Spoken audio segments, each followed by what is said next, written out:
In this video, I'm going to show you how to create smoother camera transitions like seen here.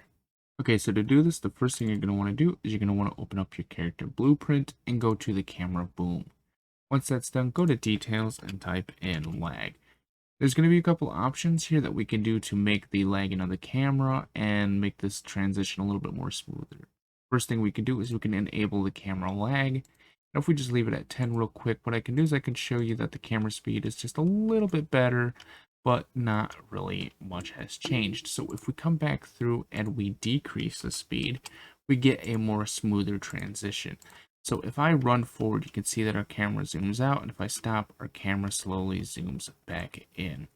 So that's one way you can do a smoother camera transition, but another way you can do it is you can actually enable the camera rotation lag as well.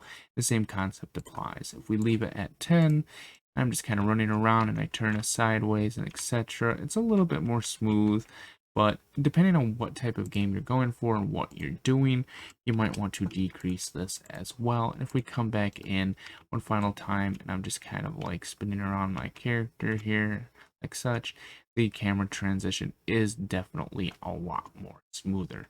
So depending on what you were looking for, come back through and change these speeds accordingly to best fit you. You can also even pick how far the distance is being enabled and etc. So play around, mess around, and good luck.